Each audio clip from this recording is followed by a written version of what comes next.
Welcome back to a brand new episode of the Who What Now Gaming Podcast, the show for consumers by consumers, where we ask the questions, who are you, what got you into gaming, and what type of gamer are you now? I am your humble host, Josh Stewart, and today we have a second seat filled by a wonderful guest. You know him, you love him. Noah Chapman is back today as our co-host today while we interview and have a fantastic conversation with a TTRPG live action role playing performance all around fantastic person and seemed to be a mutual friend of a previous guest for one of our episodes. Please help me welcome Rosie.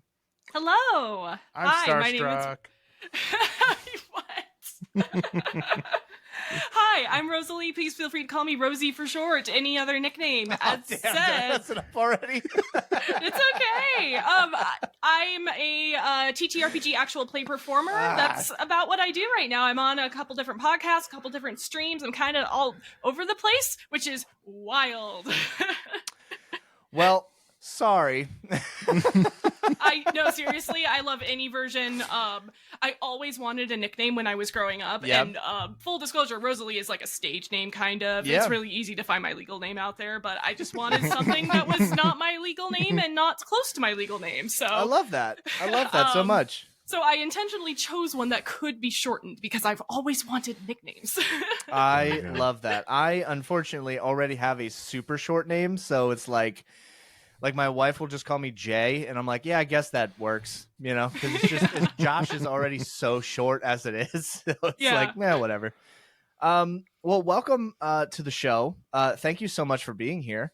I would like to let's just start off just with the bare basics here.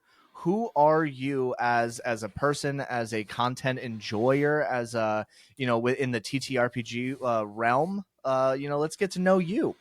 Yeah, so I actually only got into TTRPGs in general. I started playing them in 2020, actually. Nice. Good year. Not because of the pandemic per se. I actually was an essential worker. I was going to work Monday through Friday every single day in the healthcare industry. I wasn't working directly with COVID patients, but we couldn't shut down. Fellow healthcare worker right here. Yeah. But because of the pandemic, more people were playing online, and therefore I finally had the opportunity to join a Dungeons and Dragons campaign. I'd wanted to for years since I got into the Adventure Zone around like 2017, 2018. Oh, I love that. Maybe. Wow. But never had the chance to actually play. Nobody that I knew of played D&D in my high school or anything. It just wasn't really a thing that I knew of in the area I live in. And so when somebody I knew online was like, hey, I'm going to do a game via Discord, I jumped in, and at that point I had gotten into Dimension 20, and just the ADHD, neurodivergent hyperfocus was like, great, this is your whole life now. Yes. Yes. My first character was a Swarmkeeper Ranger. There you go. Nice. And then about a year ago now, actually, I think it was October or November of 2023, my friends really encouraged me to start. I saw a casting call for a Girl by Moonlight game, was the first one I ever applied for. I was like, I want to play this magical girl game so bad. My friends encouraged me to. I applied for that and a couple others, and now I'm here. That is awesome. I got really, really lucky. I didn't make it into that Girl by Moonlight game, but I did apply for a couple Tabletop Tailspinners Network shows. And if anybody follows me, you know I am a diehard TTN regular now. Very lucky. I got cast in Improv Madness first. Those episodes aren't even out yet. We recorded them in November. My first ever thing I was recorded in, it was in November. And then the first thing that was ever published was that spring of 2024. I've only been published, what month is it? 6 months. Because I think the first thing I was ever published in went up in March. Wow, that's awesome. That's amazing. It's really, really snowballed. That really speaks to your talent, though. I mean, it's not just, luck is definitely a thing, but like you're performing in these things, like people clearly can see what you're about and what you're doing, and just props to you from going from nothing to absolutely being a performer like this. Wow, that speaks to your talent. I've always been kind of a big personality in the room. I was a craftsmanship-focused cosplayer, so I did cosplay masquerades on stage and stuff, but I was never I was a theater kid to the extent that I sewed costumes for our theater club in our high school. Oh, I had nice. a couple really tiny roles on stage. My senior year of high school, our fall play was, I don't remember the name of it, but it was a play within a play. It was a bunch of Southern rednecks putting on a production of Romeo and Juliet. And I played the little old lady who was sewing costumes on stage opening night. You can imagine why I got that role. Like, we need somebody to sew this stuff. Oh, you get over here. Yeah, so I didn't have a lot of acting experience up to this point, but I got cast in Improv Madness and I got cast in Magnificence, and there's a moment, if you subscribe to the Tabletop Tales Here's Coffee, you can get our talkback episodes. Ooh. And in the first one, Emma says something Emma's our producer and also a cast member on Magnificence. She says something along the lines of, everybody in this cast is such an incredible actor, and I went, oh shit, I'm an actor. Okay. Yeah. Wow. Add that down to your your resume. You're like, holy moly. Yeah. That is fantastic. So have you always had the, you said you had the, the big personality in the room and such. Have you always had the desire to do some form of like acting or performance and such? No, I guess performance, yes. When I was a kid, I liked to sing and stuff. I was in band, I was in choir, but I never did theater performance. I just had the idea in my head that to be an actor, it was like, the main thing about acting is you have to memorize lines. And I was like, oh, no, thank you. Yeah. I've always been a storyteller, I think. I wanted to write when I was a kid. I thought I was going to be a fantasy novelist. Turns out I'm more of a writer's room type of writer where I like bouncing off of other people. And I think that's what I really, really love about the storytelling that we do through actual play. Yeah. Shout out to the riffers. I totally get what you're saying. Mm-hmm. That really is truly fantastic. And I feel like I feel so at home right now because I can relate to that so much. I was the class clown. I was the, the storyteller. I was the goofball and stuff. And I've always, I always have the big, the wild personality. I have no problem putting myself out there. I don't really get embarrassed too much. I enjoyed like playing it up. I enjoy like, if I'm streaming and, and my lovely community is like throwing things at me and stuff. And I love to play into it. I love the reactions and stuff. Yeah. But it is one of those, not to get too deep 5 minutes into the interview or whatever. No, please. When I was in school, I did have this big personality, I did have the cheerfulness about me that I tend to have, but I also have a ton of social anxiety in real life, honestly. Me too. But being on stage is completely different. Yeah. Wow. No, I've 100%. I've been I don't do like I said, before we started recording, I don't do the big crowds super well. It's kind of overwhelming sometimes, but I love streaming and I love being like, kind of being in my own space while also being able to like, perform or be goofy or, do all those things. And that's why I think truly D&D has been such an eye-opening experience, especially for, those like us, like who love the performance, but kind of sometimes are restricted by anxieties and stuff. And it is truly a fascinating, world to dive into as we kind of open up ourselves while also being able to freely express what we want to express without being held down by the anxieties and stuff. Yes. It truly is fantastic. Mm-hmm. Totally. Yeah. I know when I first started DMing D&D games, I would have these moments in the middle of the sessions like, holy moly, I have a bunch of people that have agreed to just listen to my brain's ramblings. Yeah. And, for a second, it would be just like, I would feel that kind of anxiety kind of filling up. But then I'm like, wait, this is exactly what this is for. And to be able to just kind of let go and know that everyone knows why we're here. And it's just been, man, it's therapeutic for sure. Yeah, I have definitely had those moments of me being in a game and going, oh crap, I'm talking too much. Then somebody's like, no, God, keep going. This is great. That's like my biggest fear when I do a lot of these things is just talking too much. That's why I do enjoy like streaming is something where I can just fully like let go because that's the whole point. Is just me talking the whole time. But there are some times, especially doing like podcasts, where I'm just like, hey, maybe stop talking for a hot minute and let your guests do some talking. I need to sit down and figure out start my own just like hanging out streaming stuff. I'm not much of a video game person, mostly due to technology limitations I had up to this point. I have a better computer and stuff now though, and I'm like, I've had people ask me when I'm going to be starting to stream. So. Absolutely. And you know what? Let me be the first to say it's do it.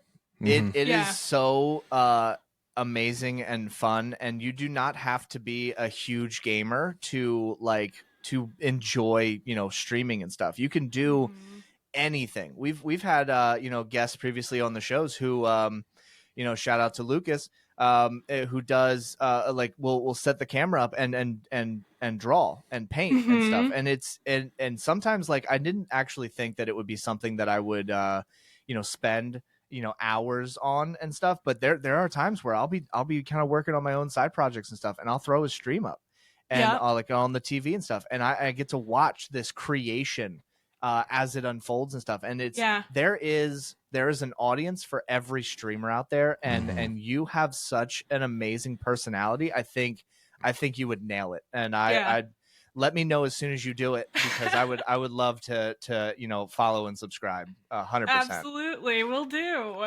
It might be on the 2025 list. I don't know. I need to sit down and figure out that goal list. Absolutely. Yeah.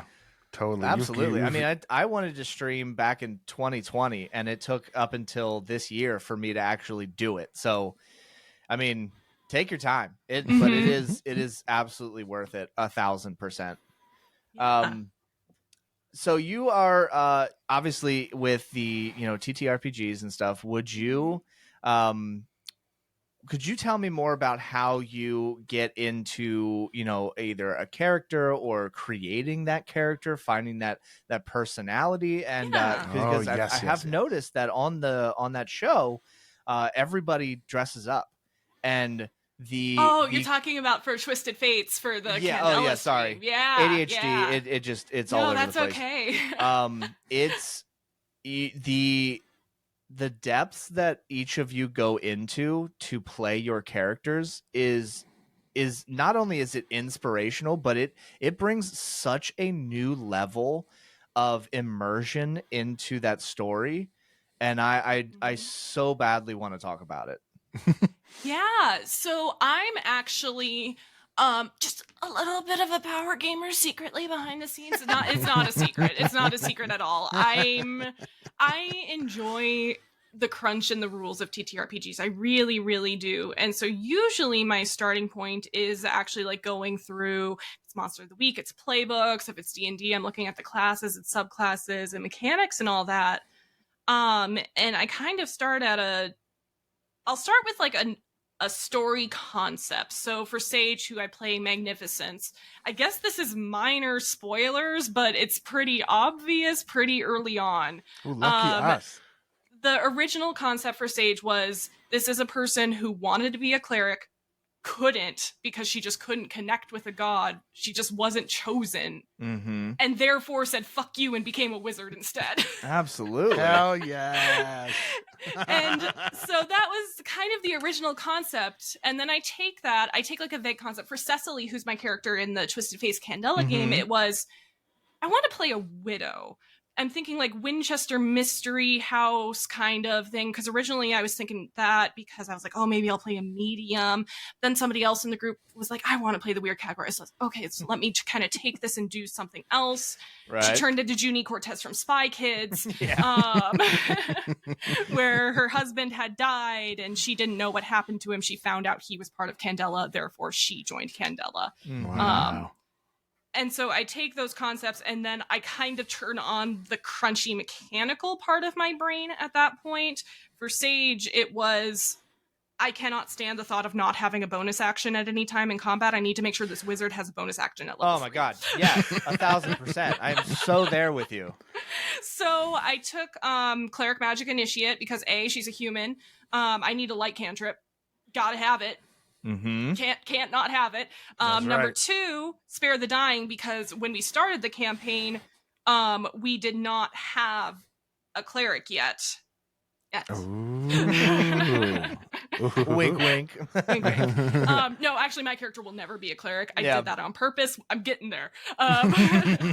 Number 3, bonus action. Shield of Faith. Let's go. I'm playing an Abjuration Wizard. Yes. The cognitive dissonance. She's telling herself, I'm taking medicine checks. I'm using my arcane ward to protect people. She fully does not know that she has Cleric and Magic Initiate. Yeah. She does not know it. I love that. Damn. And once I figure out those little crunchy bits, then I kind of go back and I go, okay, what do these crunchy bits say about the character? Mm-hmm. So great example of that is that Sage's wisdom score is 12. You have to have a wisdom score of 13 to multi-class into cleric. Oh, so she will never be able to. Purposefully restricted your character. Gosh darn.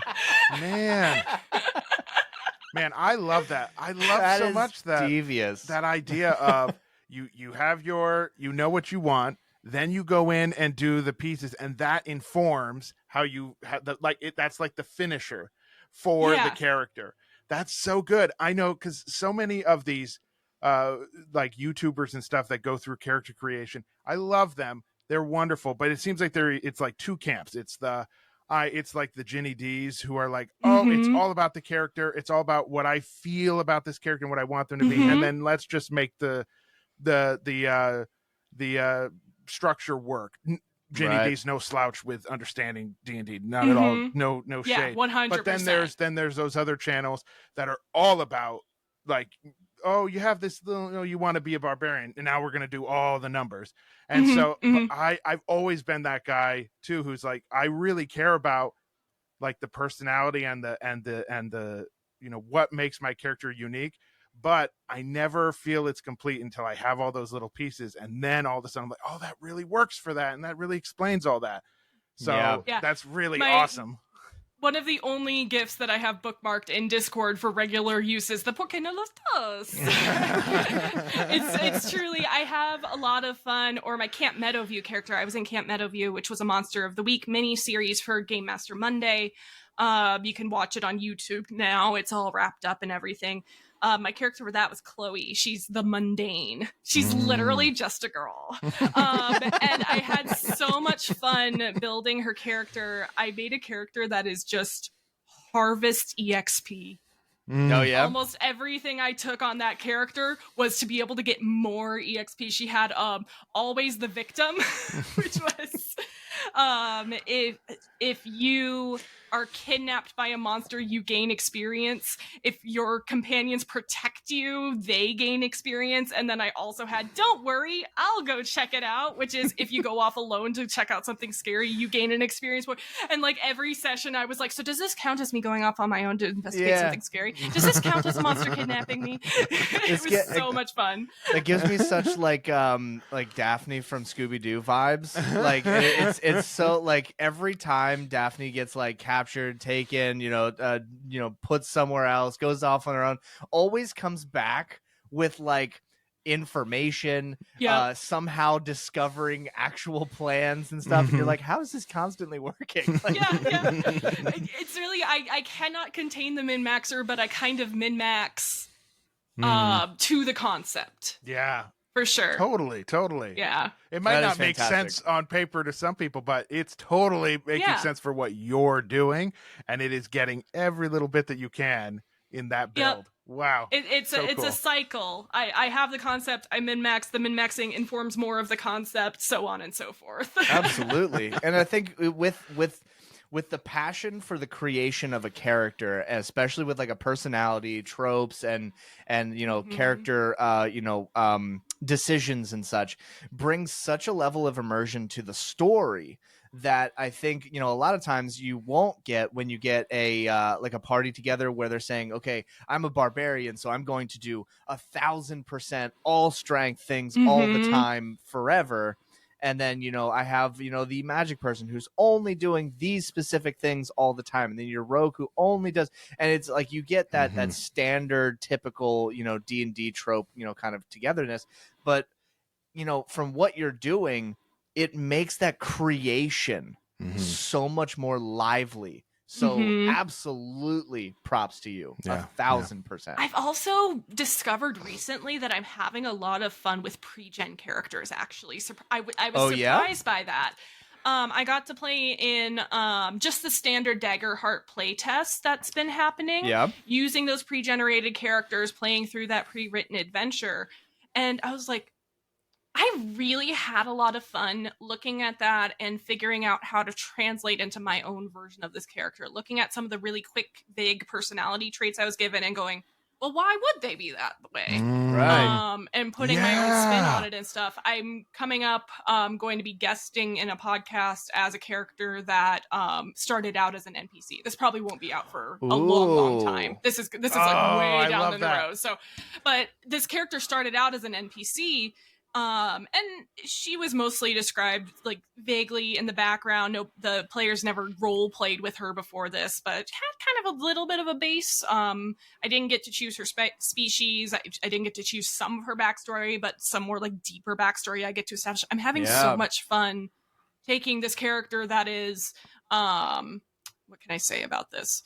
A part of a royal court, I will say that. I knew what her position in that royal court was, and I knew what her species was, and I got to decide, like, what's her class, what's her subclass. I got to work together with the DM for that game to figure that out, and it was a lot of fun. Man.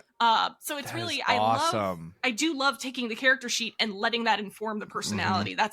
It's a big thing for me, so. Oh, I think that makes so much sense, because when you play these games so much, finding those new ways to approach the process can be so fun. One of my most anticipated game systems that I really want to try is Dungeon Crawl Classics, because I love that idea of this where you start. I forget, it's got a name.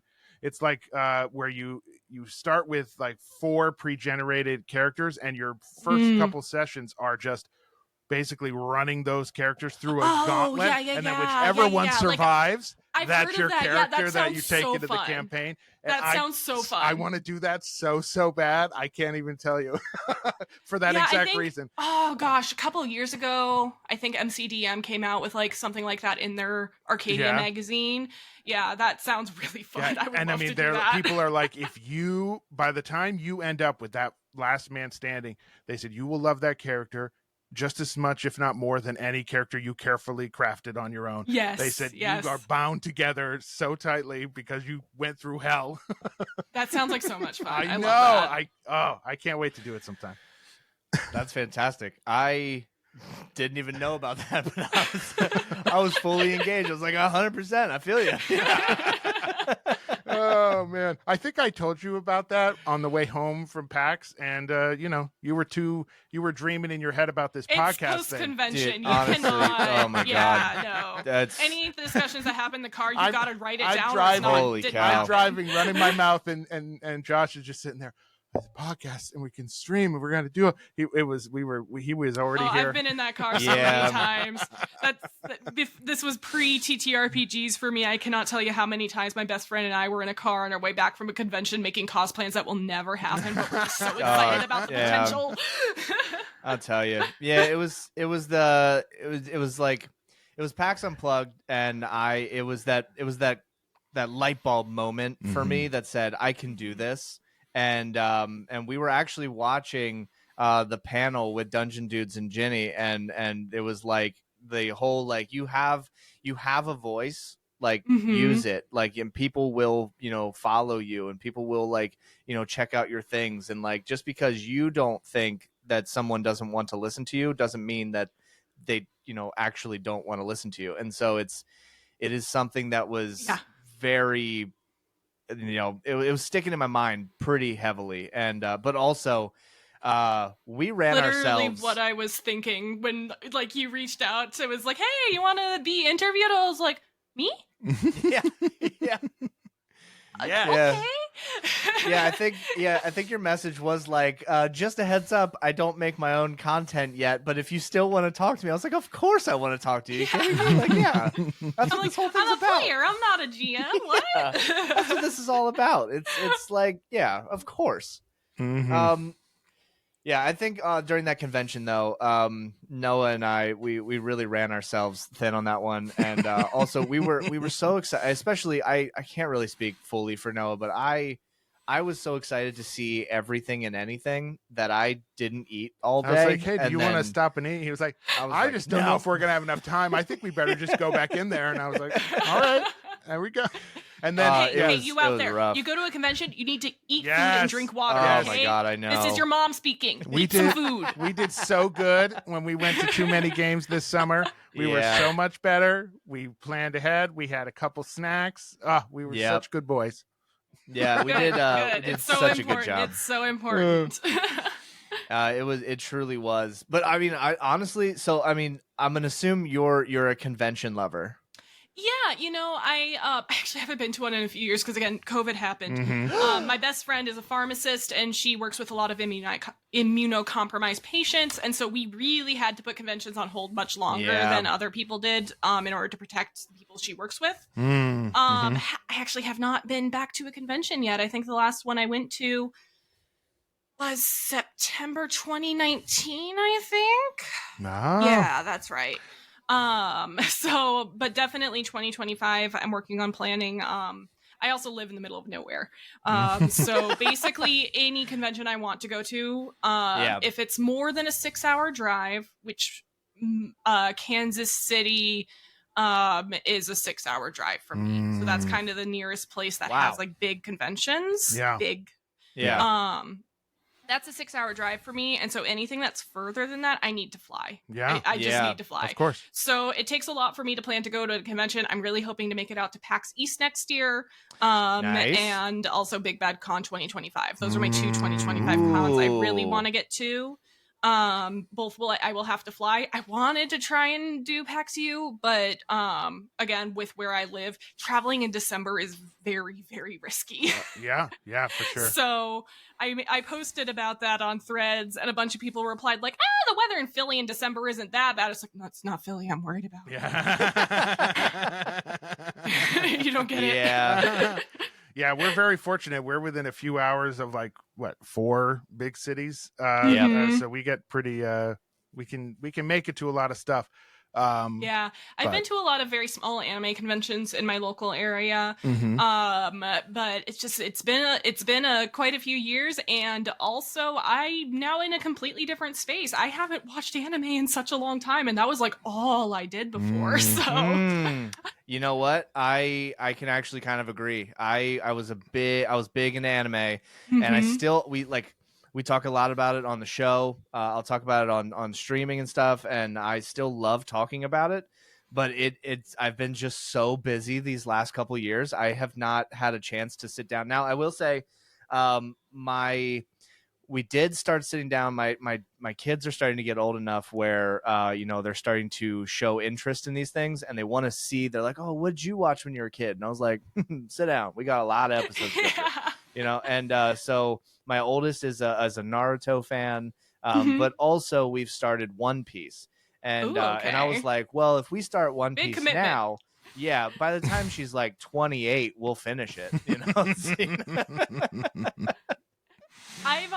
I've never been super into shonen. I got into My Hero Academia when it was first kind of coming out as the anime. My guilty pleasure is Food Wars. Don't tell anyone. But those are kind of the only shonen.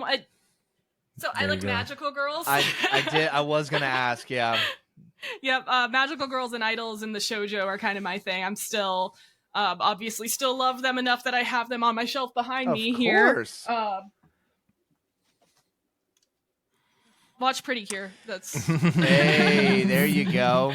Hey, we love it. I love that. So, hence why I wanted so bad to play in a Girl by Moonlight game. It still hasn't happened. If you're out there and you're running Girl by Moonlight or Glitter Hearts, hit me up. It's good. Well, if there was ever a large mainstream animated or anime that was auditioning and you knew for a fact that you would get the part, what part would be your like dream position to play? It's got to be a magical girl show, and I'm the yellow one usually. I usually for magical girl series. Yeah. My favorite is probably going to be the yellow one. If not the yellow one, then the pink one, unless it's Sailor Moon, in which case it's Sailor Jupiter. Hey, there you go. That's you know what? That's not bad. That's not actually. That's really not that bad of a choice. Actually, I'll follow that one. All right, well done. Yeah, I'm just gonna listen because I unfortunately do not understand any references here. No, that's okay. Yeah. Magical girl shows kind of have the color tropes a lot like Power Rangers. Magical girls are Power Rangers for 8-year-old girls. Okay, basically, well then there you go. I'm there now. Yeah. Yep. Yeah. There you go. You got me there. Fantastic. I said the yellow one, and anybody who's ever watched any season of Pretty Cure went, oh, okay, got it. Yeah, they were like, done. It's in there. Yeah, no problem. That's awesome. Have you ever made any characters based off of like characters for like either roles that you're gonna play or just TTRPG, like just fun creations kind of things based off of any like shows or animes or anything, like any like inspirations? Okay, so I have two that come to mind. One I played in a stream, and the other I have actually not had a chance to play at all. Ooh, love it. One, I was able to play Blazing Hymn on Bard Rock Cafe's One Shot Theater, and Blazing Hymn is a game. It's built in the Lumen system. Really, really fun. I really want to play more Lumen Systems game. It's a very combat focused system. Yeah. Oh god, absolute blast playing it. It was so Blazing Hymn is very based in Neon Genesis Evangelion and also Symphogear, which are two shows. If you don't know what Evangelion is, have you watched any anime if you don't know what? Classic giant robots. There's a lot of giant robots. Right. There's a lot of, and it has to be like young people piloting them. And Symphogear is a similar thing. Symphogear is like a combination of mecha and magical girl. I haven't actually watched it myself, honestly. But the premise of Blazing Hymn is that these young pilots of these hymnal units, they're like robo suits. And they're powered by your emotions and song. Actually, I think I do know what we're talking about. That struck a pretty heavy chord with me. Yeah. I think I'm seeing it in my head right now because when I watched this, I don't think I ever got like deep into any of it, but I did remember seeing like a pretty extended clip where it was like. Because the first question I thought was like, well, what happens just like as a funny thought, but like what happens if someone's having like just a bad day? Yeah, you know, like things don't work. And it's like, oh, if you're in a terrible position and like you just get bad news, like, yeah, it's bad news bears for the rest of that time. Yeah. So I'm a big Love Live fan. I don't know if you can see, she's kind of a little bit out of frame there, but the orange girly there, that's Takami Chika. She's one of my favorite characters of all time. I'm a really, really huge fan of the trope of somebody being inspired by another person and choosing to follow in their footsteps. And therefore ending up inspiring other people beyond them, the shining line of inspiration. And also the trope of them having to find a different way to do it because it didn't work for them in the same way that it worked for the person who inspired them. You're now seeing some common themes in the people that I've talked about so far. So yes. I made a character that was very, very inspired by Chika, and that trope. Ozara Akari from Aikatsu is another character that heavily inspired her, who was somebody who really, really had to work very hard and just she wasn't naturally skilled at this, but she was such a big fan of somebody else who was like, I think we decided it was the inventor, that she just was like, I need to do this. And yeah, she was really fun to play, very tropey. I wore an orange wig for that stream and stuff. Had a really good time with that. And then the other one, I have the stupidest Hexblade Warlock. What? Well, okay. Stupid. So let me tell you a story, and I'm gonna let you guess where the story comes from, like what kind of media. Okay. Okay. So there is a story of 7 girls who were all living together in kind of a prep school kind of environment, and one of them captured a spider one day, and they kept it in a jar, and they were cruel to this spider, and that spider cursed them, and they were trapped in a nightmare world for such a long time that they became nightmare spirits themselves, and they were trapped in this nightmare world. And once they became nightmare spirits, and there was like a ghost hunter that went after them and stuff, and eventually, all things said, they ended up escaping from that nightmare world.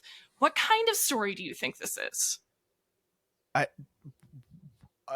Well, first off, you make that, please, because that sounds incredible. I'm over here like, this actually sounds like an happens amazing next? thing I want to watch. I want to play a Hexblade Warlock whose patrons are this group of nightmare spirits who want her to help them get out of this nightmare world. Love that. I mean, I definitely am going to get this wrong, but I get so many vibes of like Spirited Away or like Princess Mononoke or like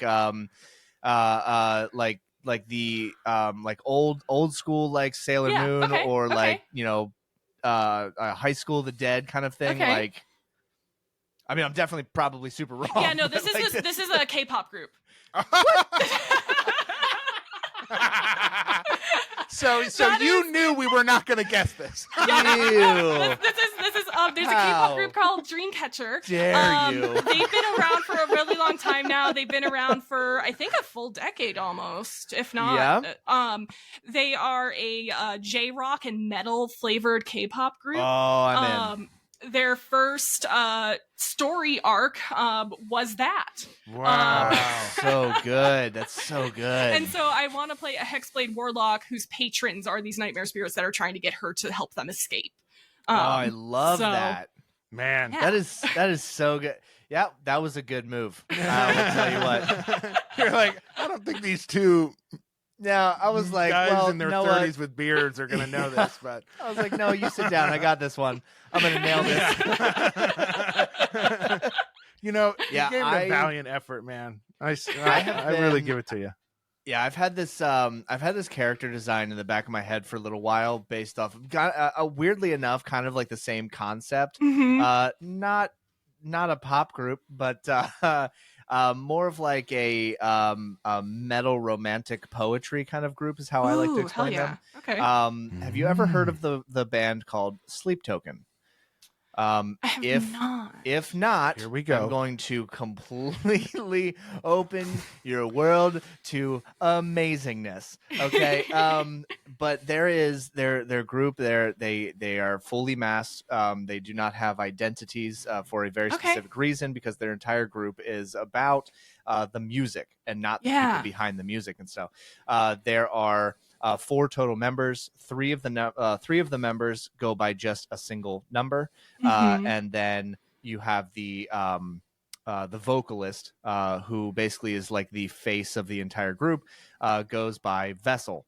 And the whole story behind Vessel is that he basically was, you know, this romantic nobody kind of thing, and gets into like these, you know, he's in this abusive relationship and stuff, and so he kind of channels this god that pretty much reaches out to him and says like, listen, I'll give you everything that you want, but you have to, you know, embody my, you know, image kind of thing. And it is so glorious and beautiful, and I love it immensely. And I've wanted so badly to find either a one shot or a campaign or something to bring in this like, I mean, I don't necessarily enjoy playing warlocks, but this would be this would have to be something that I would end up going with.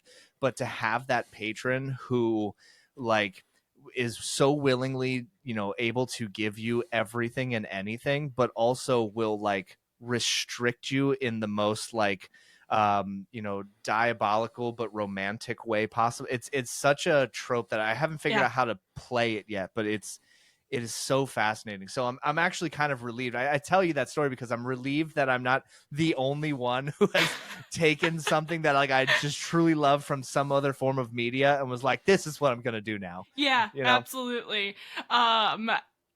There's so much. I hate to say I'm a K-pop fan because honestly, I try not to interact with other K-pop fans. They scare me. I'm not a stan. I really enjoy the theatrics of K-pop. Of course, yeah. And I just really like upbeat music, and I'm the kind of person where I'm constantly listening to some kind of background music, and it has to be above a certain BPM. Yes. Yes, 1,000%. And so, yes. like, ATEEZ is out there. Their concept, they're fucking time-traveling pirates. You could easily do an ATEEZ campaign. Luna, hello? Let me tell you about the Lunaverse. I spent 3 hours explaining the Lunaverse to my friends once. People have become quantum physics majors because of Luna. Wow. I could totally run a campaign based on the Why storyline of these girls escaping from the Garden of Eden. Are you kidding me? Absolutely.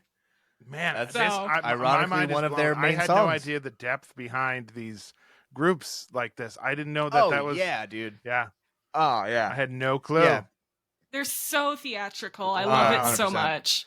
Yeah, it really is like a beautiful like it's really fun to see a group that can, make music that individual songs will be, they're bangers, they're upbeat, everybody loves them and stuff, but when you put these things together, they tell a story that almost feels different than the songs themselves individually. Yes. And to be able to fully understand the group, you have to fully understand the story. And the story comes from, something else that is just neatly, put entwined in every single song, or there's like a little bit of information here and a little bit of information over there. And those are my favorite like bands. And I gotta say, K-pop does an amazing job doing it. Wow. Yeah, that really really, I think that's what so many people don't understand about that genre of music, is that it has a whole concept that kind of is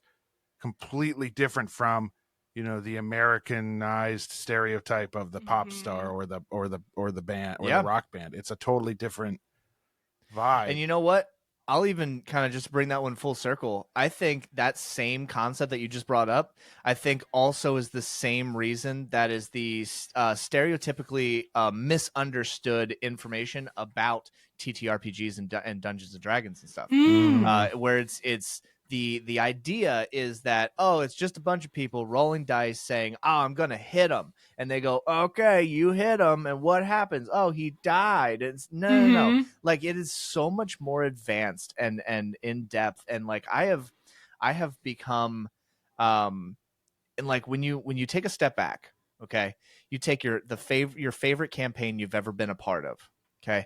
And you take that moment where you really like look back and you think, we're all just people, together telling a story collectively, but the emotions are so real, as if these characters are real. And these memories that you have had with these characters are so real to you. You did go on these adventures. You did, like that when you're in a crazy situation where one of your party members dies and they're making those death saving throws, and the party's doing everything and anything that they could possibly do to get those, that character back. It's not like, you're dead, rip up the character sheet. Like, that is hours, days, months, years that you have had, with those characters. And when that character finally does pass away, you're like, there's a part of you that mourns. And that I won't spoil anything. But that Twisted Fates Candela Obscura game I was in, I will tell you, those last 2 sessions, there was a full week between those 2 sessions, but oh man, I'm still emotionally recovering. Yeah. But see, that's what makes an amazing story. That's how you know it was good. Yeah. I always tell people if when I'm discussing D&D to people who don't play, or when I hear kind of the tropes that I always tell them, if D&D or TTRPGs was what you are saying it is, I would have no interest in playing it. I just like, and that is honestly what kept me from it for so long, was that I didn't understand the depth that this game brings and what it can do to a group of people and what it can do for friendships. And absolutely. And once that light bulb went off, it's just a totally different thing. Now, of course, in that you start to love so many of those things about the game that maybe people do, like the combat becomes something that you look forward to. Like, again, I'm the yeah, exactly. It's like in the end, it's like now I'm like, oh, I need another monster. I need to fight something, But man, if it wasn't that full picture, it would just be like, I wouldn't do it. Yeah. I really love just sometimes when I GM, I'm just like, I just need to run a really mean dungeon crawl. My favorite trap is the metal heated hallway, ending with a room with, I think it's 8 ghouls, in White Plume Mountain. That's my favorite trap. I freaking love that trap. I think sometimes you just need to be a little evil. Yeah. And that's I fair. 100,000 billion% agree. I have one of my favorite traps. I got inspired by it. It's not my full creation, but I was very much inspired by something I saw, and it was just this moment where I felt so devious, and I was like, "This is what we're gonna do." And I put all my players in a room, and they are trying. There's like, there was daggers sitting on like ritual platforms, and then there was framed paintings and stuff that matched all of the different like kingdoms and their like kings and queens and all that stuff, and it was all around. It seemed like this big puzzle, and as soon as the door shut, the timer went off, and these runes were glowing on the top. I've heard of this one. You heard this thing? And then yes, and it was so fun to watch everyone panic for so long until you realize that the answer to the issue was just, or the answer to the puzzle was just let the timer go. Like, yeah, it is my favorite thing. And you sit there as your players are like, we don't know what's going on. Just give us the answer. And I'm like, no. How long did they work on that again, Josh? What was the? It was way too long.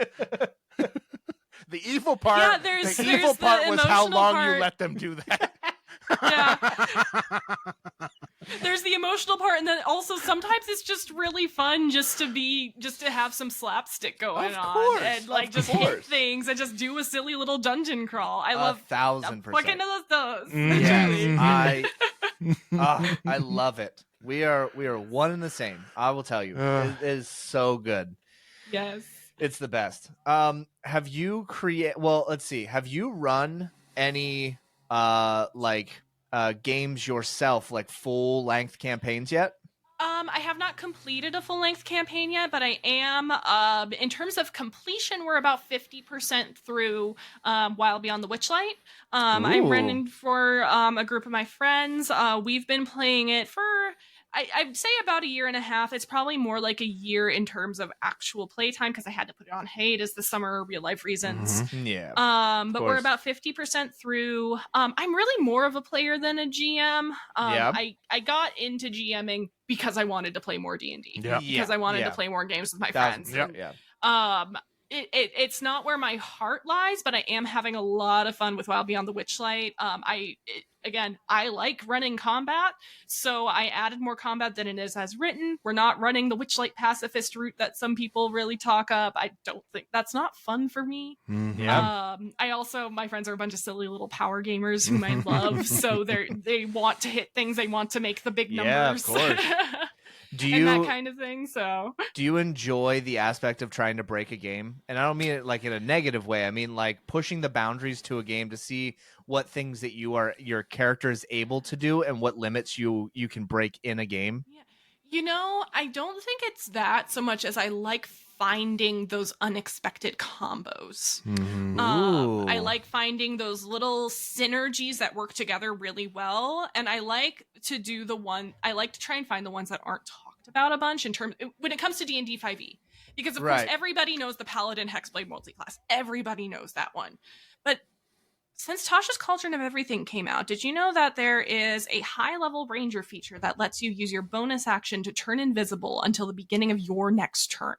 Now, if you multiclass that with Rogue, if you take a Gloomstalker Ranger, multiclass it with a Rogue, You now turn invisible as a bonus action at the beginning of your turn. Yes. And have it, you can attack while invisible. If you play an elf or half elf for that, now you can take the elven accuracy feat, and now you have the elven accuracy darkness hack, but in a way that doesn't affect your party negatively. Yes. And you're all there you go, folks. Yeah, I love that. That is fantastic. I love your knowledge on being able to, like, you take things that people would typically overlook sometimes and combine them to make something that is so amazingly useful. The darkness issue is such a thing. So not gonna lie, darkness is soft banned at my tables. I'm like, if you're playing tiefling and you want to take another second level no damage spell, please, for the love of fucking God, do not cast darkness at my table. I hate it. I had a bad experience with somebody playing a shadow sorcerer who was not being party minded. Oh, no. I'm like, don't cast darkness. I have a character that can do it, and I just keep thinking, this doesn't make sense for the rest of the party. I just feel like I can't do it. Yeah. Because that's such a big deal for me. Is I don't want to mess up everyone else by doing that. But you're right. There are some players who just are like... Part of it was a me problem. This person was not a power gamer. This person wasn't doing it to be a power gamer. They were playing a shadow sorcerer, and one of the features of that is that you can cast magical darkness and you can see through it. And me as a GM, I did not realize what they wanted, what they kept doing, and what was causing the issues was they were centering the darkness on thing they were fighting, or a piece of clothing that the thing they were fighting was wearing, and moving it so that it was centered on this thing that they were fighting. The entire party was spellcasters, and so now nobody else in the party can see the thing they're fighting. Yeah.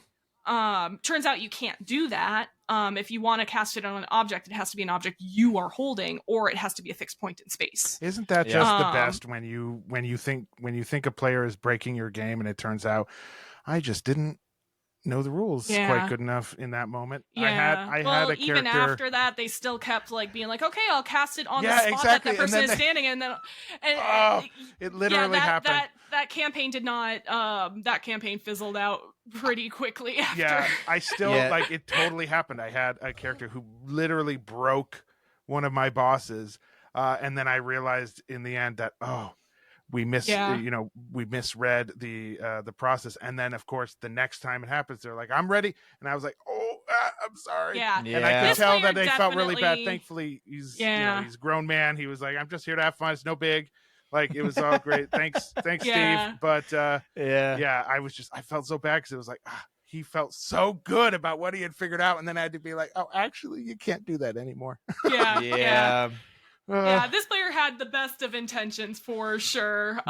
Just didn't work the way it was planned. And it was kind of a learning experience, I think, of needing them to realize, like, hey, if somebody's playing a spellcaster, they need to be able to see the thing. You're like canceling out what other people are trying to do, and they're like, "Oh God, I didn't even know that." Yeah, okay, exactly. Yeah, absolutely. Yeah, that's awesome. I kind of miss those moments around the table. I've been DMing so long that I haven't been a player for as long, I guess I could say. And I was a player in my first like couple of sessions, and immediately I thought, I want to DM because I want to control just the world. I have such a terrible like brain when it comes to like waiting for information. I will specifically not watch a television show until like either the season is completed or like a good amount of episodes are out, because I hate that knowing that I'm going to get hooked onto something and then not knowing what's going to happen. And so like as a player, it is so hard for me to just as your DM, I know exactly what you're talking about.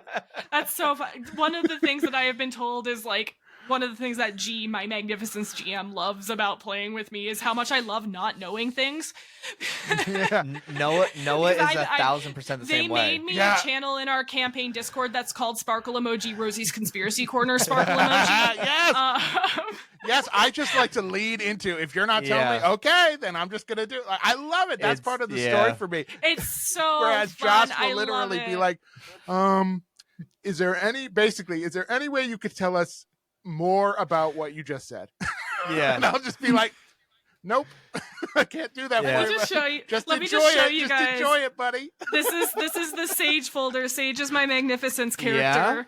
I love that you have a folder. Oh yeah, this is what I do for all my D&D characters. So I have her backstory all written out. It's in timeline form, so it's dated. You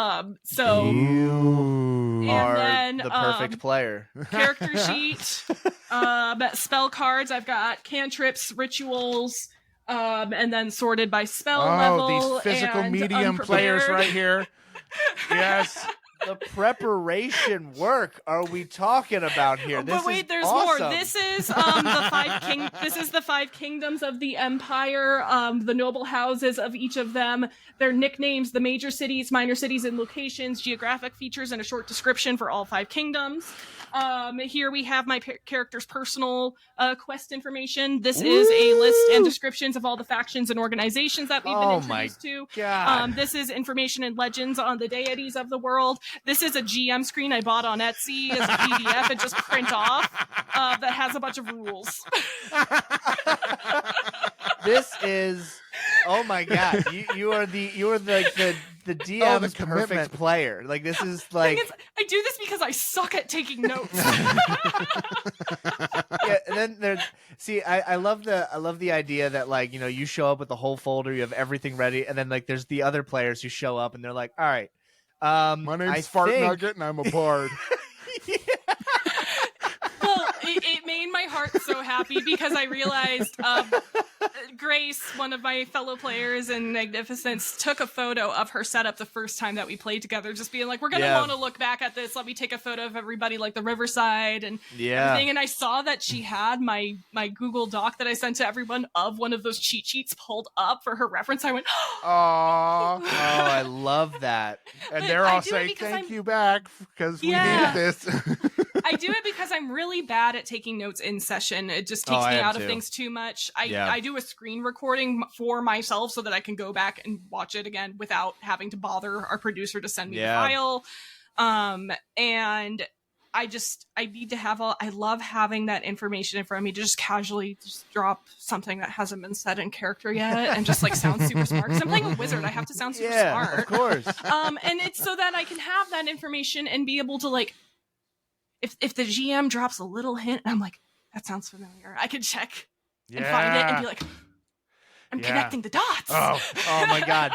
Yeah. Meanwhile, everyone else, the DM drops that perfect, little detail, and they're like, the DM watches everyone's face to see if anybody picks up on it, and everybody's like, yeah, all right, whatever. It's a rock. What do you want from us? This just happened. This just happened in our last campaign. I was like, things have happened. We haven't met for a while. And so I'm like, but I know everything. So I'm telling everybody, and my player is like, and I'm like, there was a clue if you remember the conversation that you had about this situation. And he just goes, basically, what? Like, I know, like, I remember the conversation, but like, so he was very good. And Chris is fantastic, very experienced player. He just went, well, player Chris does not know, so I'm going to roll a history check to see if my character does remember. Yeah, and he rolled good and high, and so we were able to give him the clue. But I was just like, oh, yep, I when you have some time jumps between your sessions, you have to remember. Yeah. I remember every little thing that I say to these guys. They maybe are not going to recall that, oh, he looked at this person when he said that, and maybe that's important, I just posted a clip on Instagram. I think it was last week I posted it, where Grace is talking. It's a one-on-one. No, it wasn't one-on-one, but I wasn't on screen, so to speak. You know what I mean? We don't record video for Magnificence, but I have my screen recording. And there's a point where Grace was doing something using a feature, and as G is explaining it and they're talking, I make this face. And G comments on it out loud because Grace is like, I see this, I really want to later do this, and then G starts giggling in the background and goes, Rosie just realized something.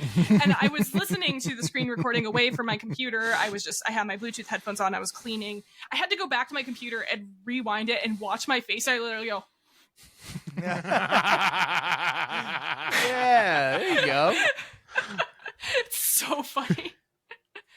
And G commented, I got permission to post it, and G commented, this face combined with the Grace saying my tummy hurts are all the motivation I need to drop some sickening lore. And I was like, I'm so glad that people appreciate this because it feels so obnoxious when I do it. But I you know love what? that. Oh no, well, an invested player is just the best. Well, so so obviously you know your character inside and out. You know everything about what's, you basically any interaction that your character is going to have.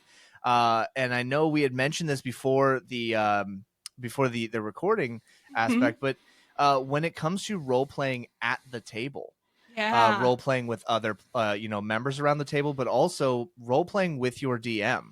Can we talk a little bit about that? Yeah, so I had mentioned before, because we were talking about Noah joining us and having more than 2 people here. Before I got into AP stuff, I was so intimidated by the idea of just having a one-on-one conversation role play scene with the GM.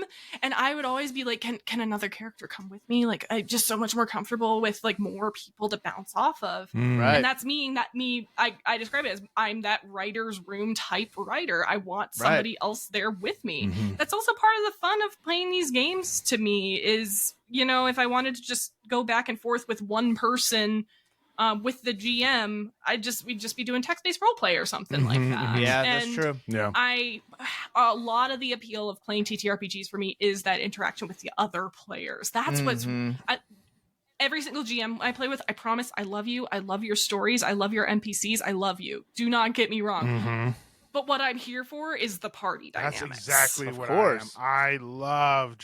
I love interacting with the other players. Yeah. So much. And yeah. It's so weird because I don't know what's up with my brain. Because like I said earlier, I do have pretty bad social anxiety.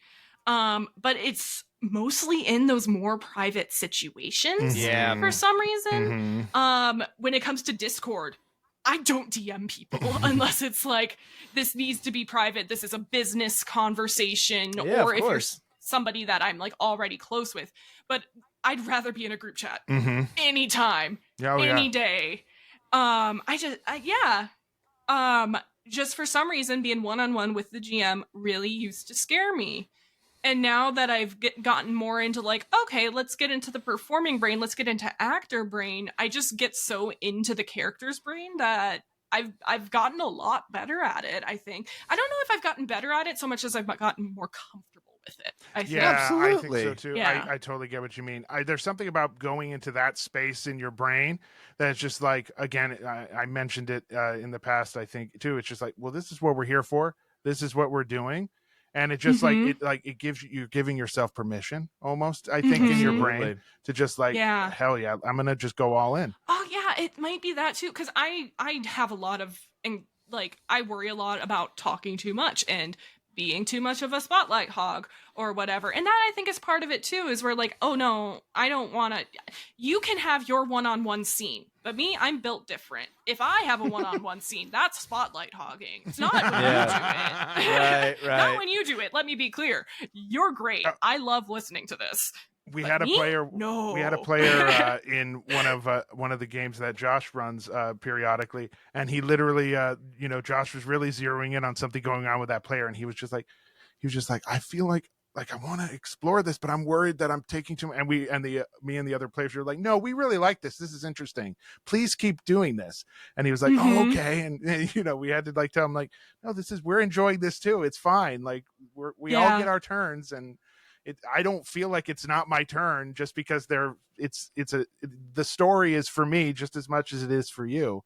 So, I want to see what's going on with your character as much as I want to forward my own personal stuff as well, because it's our story. What happens to you is important to me. So, of course. Yeah, it's really something that I because I was always worried, like, from day zero, I was like, I'm going to be playing in a D&D campaign. I need to make sure I'm not spotlight hogging. So we mentioned Ginny D earlier. She has that video that's like, oh, tips for selfish role players. And I was like, from day zero, like, I've made my first ever D&D character. This video is my Bible. And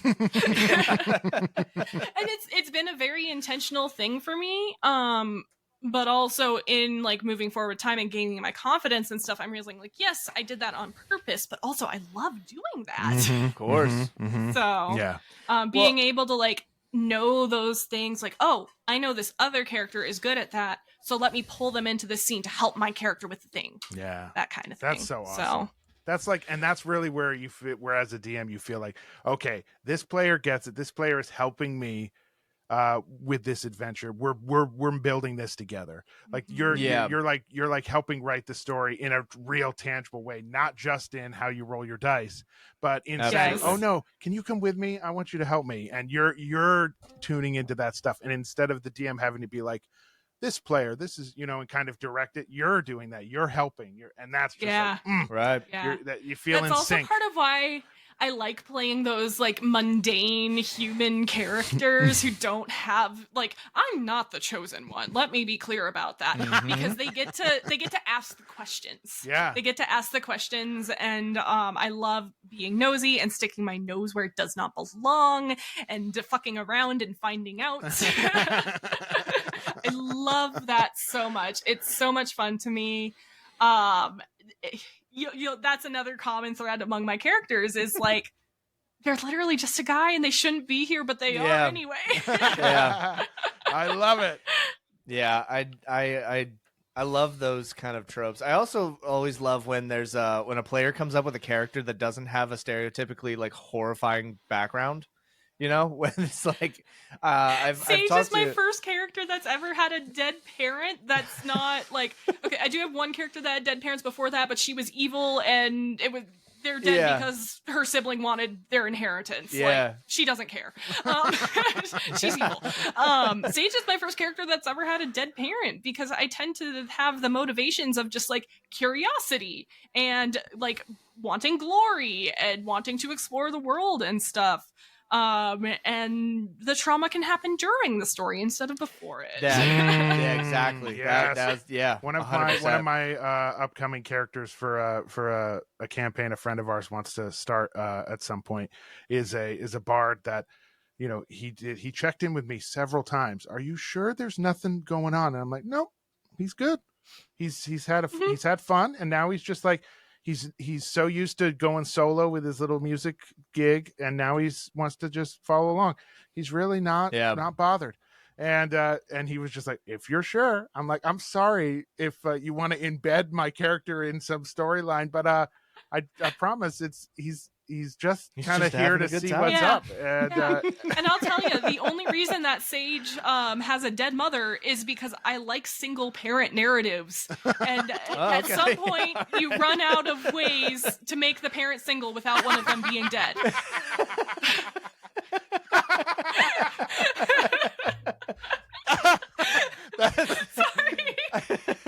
All right, finally I'll make one of them dead. Yeah, damn it. All right, one of them's dead now. Fine. Oh, that's hilarious. Now just watch your DM suddenly make your dead parent appear to you sometime during the campaign. Oh yeah, that's gonna happen. Yeah. That would be so bad. They're like, you thought. Oh, that would be interesting. Man. That would be interesting, but also that would make more issues for her dad than it would for her. Yeah. So of course, I speak that having no idea about anything, but that was actually Sage being able to see her dad was actually like one of the first like one-on-one GM and player scenes that I ever had in Magnificence. And I'm gonna be real, I like just kind of blacked out, and I was like, oh. Because I was really, really nervous about it. Yeah, of course. I was so nervous. And then it was done, and I was like, oh shit, that was like a half-hour role-playing. Okay. Yeah. Well, I love that you you put so much time and effort into these characters and stuff, and it's definitely something that's very difficult for, especially like new players or players who have not found, their voice yet or their confidence and stuff. For someone who truly loves doing these things, what is some advice that you could give? Either new players or players who've been playing for a while, but are just not certain about the voice they want to do or getting into the character, really diving into that role play aspect. Yeah. So in general, my number one piece of advice is always give a fuck. That's fair. I like it. Get invested in the world. Yes. Figure out what your character gives a fuck about. Yes. Yeah, of course. Yes. It really is. I've been told my passion is one of the number one reasons that I'm fun to play with. And just find something for your character to care about. That's the number one thing. And make it something that's not in their backstory, per se. It could be in their backstory in the way of, like, they've... I don't know where I'm going with this. Try and find something that they can care about that other characters care about as well, I think is what I'm trying to get that at helps here. them, that really helps give them a reason to be doing what they're doing with the people that they're with. It's just like, I'm on this dark, mysterious path to answer the questions of my childhood. It's like, well, nobody else probably, maybe they'll start to care about that once they get to know you. But like, what makes you think that going with these people is necessarily going to answer that? Sure. That requires a whole lot of more work on, working with your DM, and that can be great. But also, let's also just have some good reasons why you're here now. Yeah. I think that's so true. Yeah, and just let yourself feel the emotion. It's a scary and vulnerable thing. It's really the number one thing. When I was younger, I was told I was too sensitive and I needed to be less sensitive. But it was a good thing that I was sensitive, because that meant that I would have empathy. And empathy is a useful thing to have. But I never really felt like it was being useful for me until I started doing more intense, like, role play and acting and stuff. And I realized, like, me getting so deeply into character right now is just me going, how would it feel to be in this situation? And then just actually feeling those things in front of the camera. We just released, I think it was episode 4 of our Candela campaign, is up on YouTube now. And I was not looking at the screen the whole time we were recording that. And the things my face was doing, I was like, oh God, I was in it. just give yourself permission to actually feel those things. And don't, it's just getting into that skin and getting into those emotions. And that's scary. Yeah. And that's vulnerable.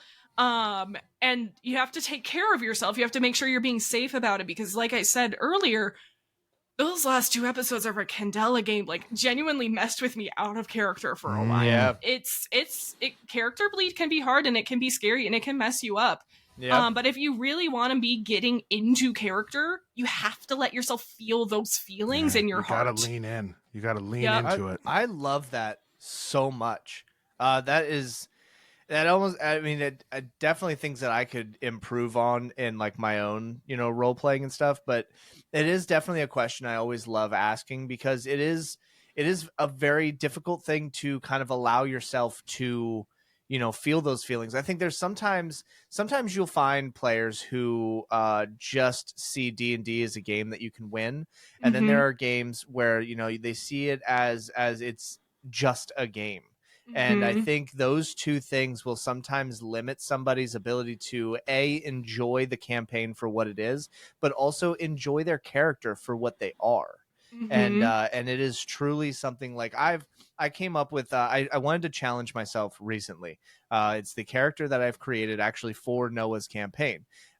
His name is Vor. He's a Shatterkai, and but the thing that I wanted to challenge myself on is because I often feel what you had described earlier, which is sometimes I feel like I do, kind of take over. I kind of spotlight myself sometimes. And so I created a character who speaks very like calmly, clearly, speaks to the point, does not go on tangents, but also is someone who isn't afraid to disguise themselves as someone else and take on a different personality and stuff. It's not something that I have done yet into the game because I haven't had the opportunity, set yet.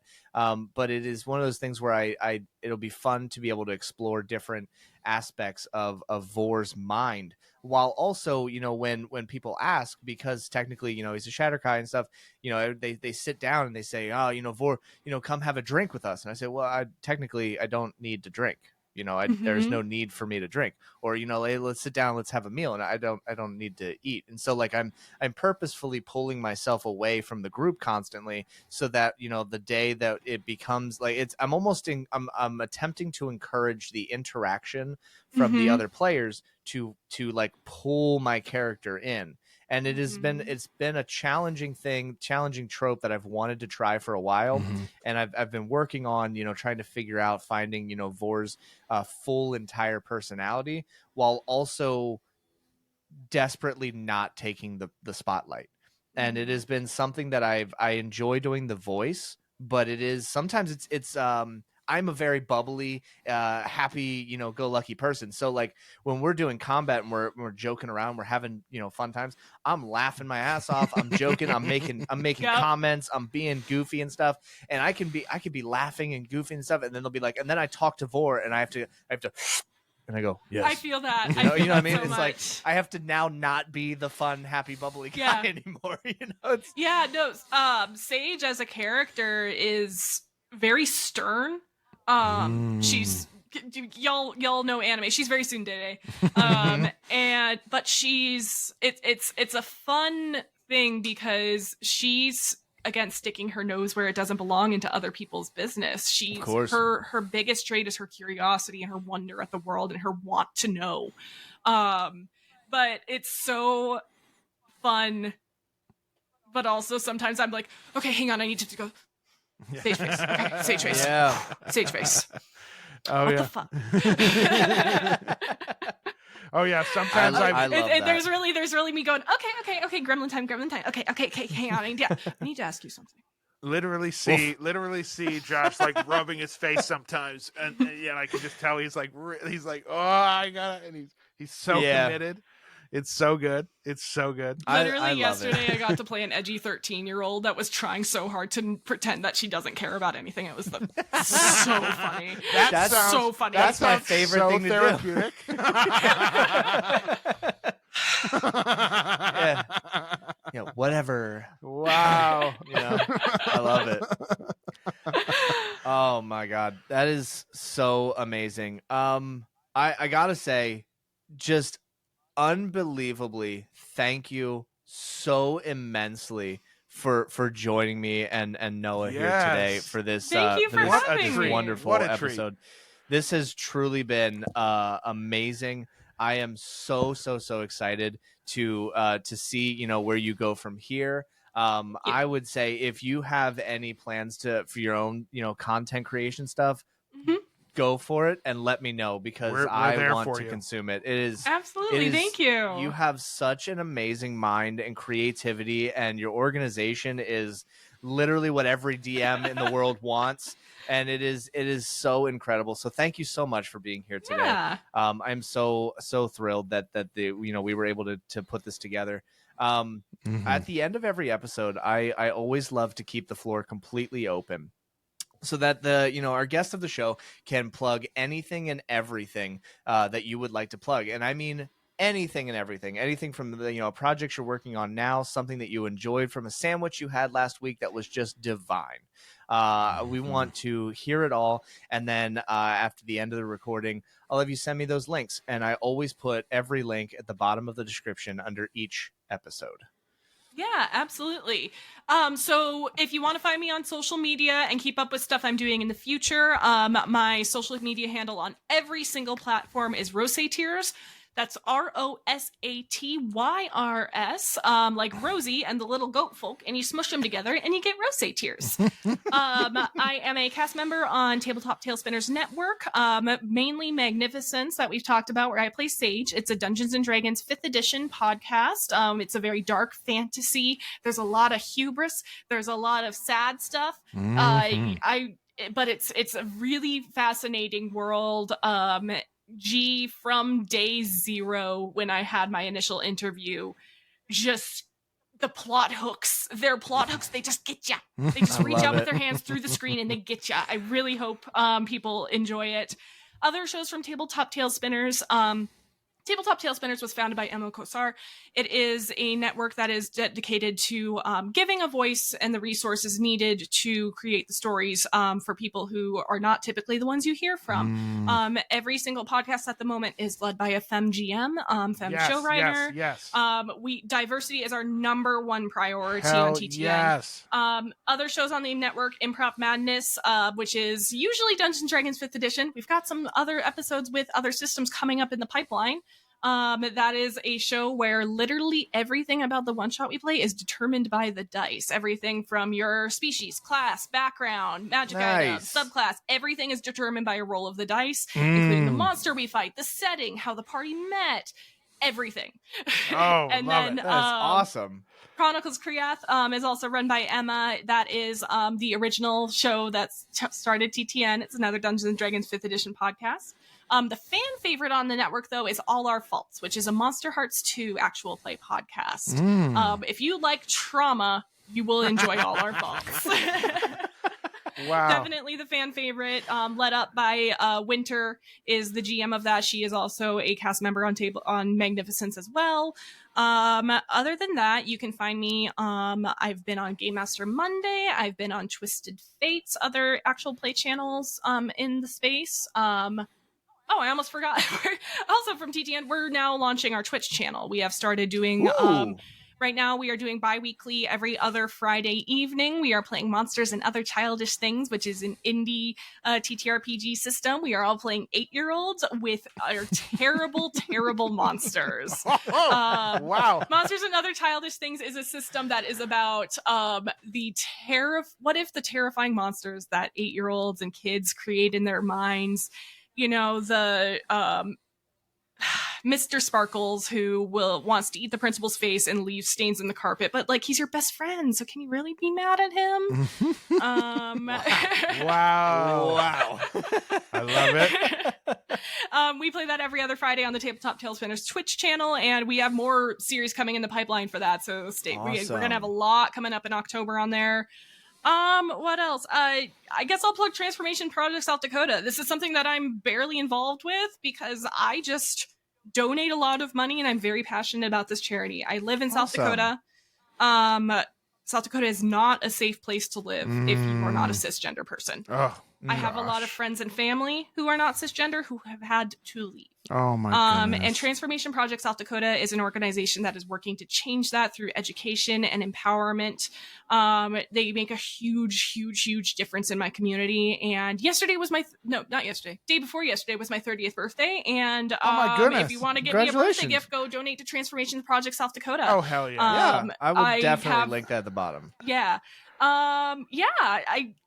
If you go to my card, which is what I'll give you to link, all of my social medias, all of my projects are all linked on there. So, that's amazing. And that'll stay updated as we move forward in time, and who knows what's going to come next. I don't know. Man, I love it. I'm telling you, to be even associated by this way, our show with creators and networks that stand for the things that you're speaking to. I mean, that is such an honor for us here. That is so where we're at. We are allies. We are proponents, we are feminists, we are there, and we are so honored to have you and to be even associated in this way. It's just amazing. I am happy to be like y'all. I had such a great time talking to y'all, so thank you so much for having me. So fun. Thank you. If you want to find ourselves, Noah, where can we find you? Oh, well, I most of the time you'll find me just right here hanging out. But here and there I upload to Nerdy Noah Reads. It's just a little YouTube channel I got going on where I go over different news releases in the gaming TTRPG D&D space, and sometimes we read through them and just kind of talk about it, see what's going on. So if you like kind of monotone reading and discussion, it really is soothing. Honestly, I do love it. Give it a shot. Still working on some technical stuff to get it back up and running, but we have a couple episodes in the backlog. So love it. Mm-hmm. If you want to find us or myself or the show or everything about it all, there we go. Nailed that. Got it in one. You can find us on Instagram, the Who What Now Pod. You can find myself on Instagram at Phoenix Stewart. You can find us streaming on Twitch every Saturday, Sunday, and Monday morning. We have a good old time. We have a fantastic community. And we talk a lot about, the things that are coming up with the show and things that, funny moments that have happened before and amazing moments that I look forward to releasing. But most importantly, join us on the Discord. It's a fantastic community. If you ever want to see my wife make fun of me on there, that's where to go. If you want to join in on, making fun of me about, my ability to speak, read, and play video games, Twitch is where it's at. It's all out of love. So all out of love. But as always, to our wonderful guest here today, thank you so much for being here. Noah, thank you so much for co-hosting this episode. And to all of you viewers, thank you so much for hanging out here, listening to these episodes. Thank you so much for all the support. And as always, please go outside, look up at the sky, feel the sun in your face, hug a tree and high five a squirrel, and try not to mess up your outro every single time. Go touch grass. Touch the grass. Absolutely catch you on the next one. Figure it out.